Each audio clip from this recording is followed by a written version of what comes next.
itahukanwa ry'ubwoko bw'Imana aho Imana igiye gukusanya abantu bayo ibavana mu mpande enye z'isi riregereje. Ni ibintu bishishikaje abantu bose babyumva babihanga amaso uko Imana igiye kwiyerekana igakusanya ubwoko bwayo ibavanye mu mpande enye z'isi kugira ngo yongere ivugurure isezerano n'ubwoko bwayo ubuziraherezo maze bibere abantu bose akabarore.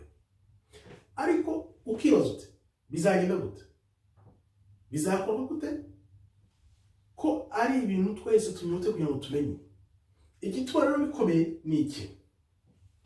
Hari abantu bari mu gihugu cya Isiraheli uyu munsi baravuga bati ni twe bwoko bw'Imana twaje ahangaha mu 1948 Imana yadukusanyirije ituvanye mu bihugu byose Imana enye z'isi muri 1948 birarangira tubona igihugu, tuzi umuco, tuzi ururimi, byose iki gihugu ni icyacu ntawakituburanye.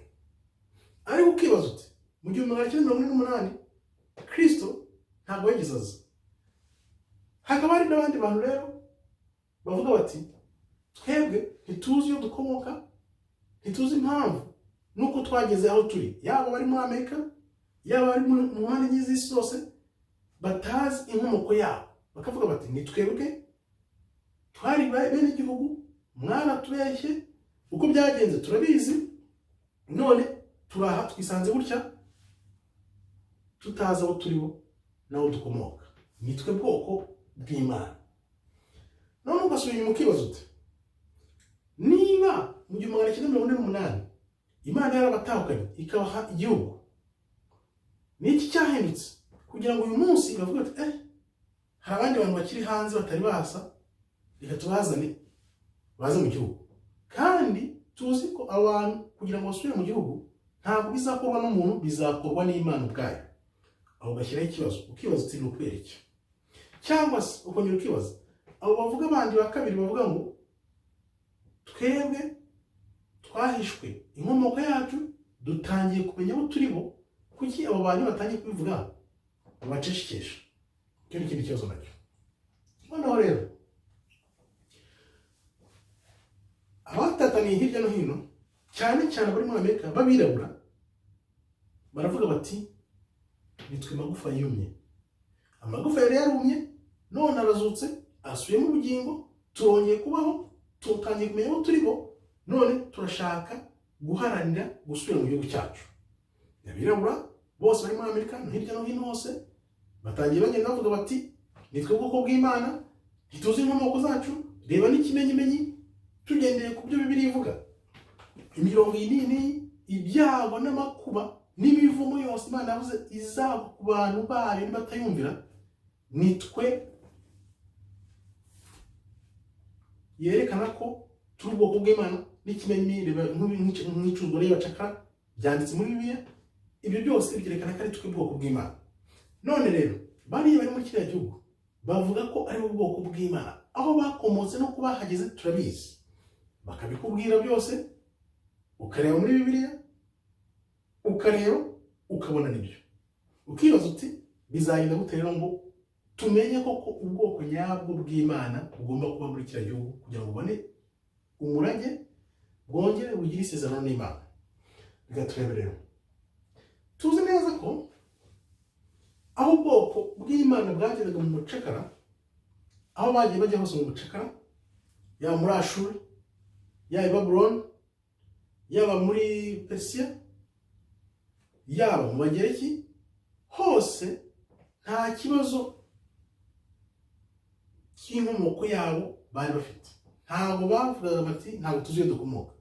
Icyo gihe cyose babaga bazi aho bakomoka, babaga bazi ko ari ubwoko bwa Isiraheli. Ariko uyu munsi baravuga bati ntabwo dufite inkomoko. Ukibaza uti wa mugani abantu yaba bari muri Amerika no hirya hose mu isi batazi inkomoko yabo, Nukubera iki? Kubera iki hari abantu bari muri ibyo bihugu hirya no hino batazi inkomoko yabo? Byongeye ahubwo hari n'Abanyafurika benshi natwe twakomeza tuti yes turi muri ibyo bihugu turimo, ariko ntabwo tuzi iyo twakomotse byagenze gute. Icyo gihe wasubira muri Bibiliya ukareba kuri Shem na Ham, cyane cyane ko nibo bari bafite aho bahurira, ukamenya uti abavuye kuri shemu ni bande, abavuye kuri hamu ni bande. Ibyo nabyo wabyinjiramo kugira ngo birebe. Noneho rero tuzi ko itahukanwa ry'ubwoko bw'Imana rigomba kubaho.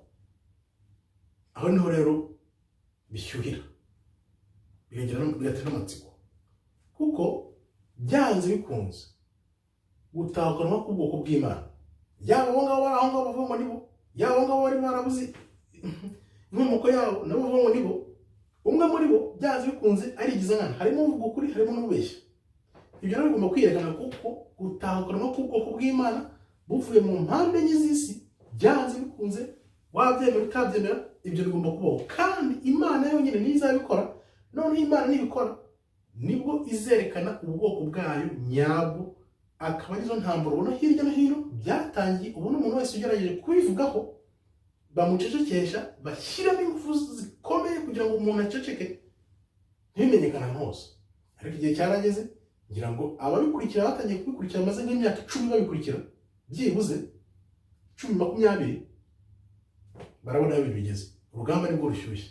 Imana urabona ko igende ikora kugira ngo yerekane abantu bayo, none isezerano ryayo yongere irivugurure, abantu bayo ibandike amategeko nk'uko byanditse muri Bibiliya mu mitima yabo, aho batuzongera kwibagirwa ukundi.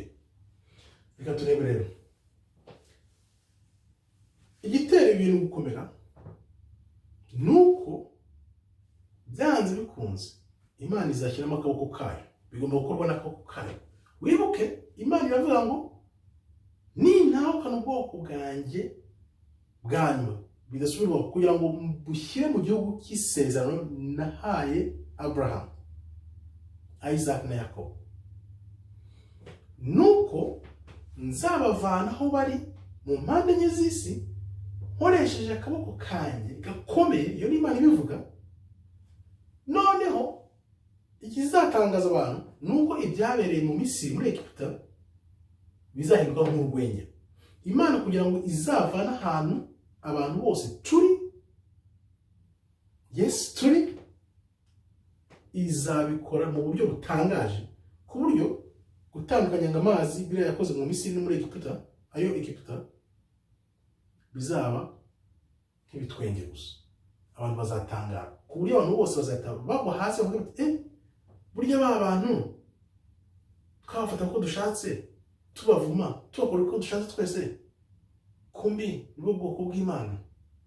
Yeremiya 16:19 bivuga neza ko bose bazava bubamye bakavuga bati koko ni koko twarazwe ikinyoma, baratubeshye.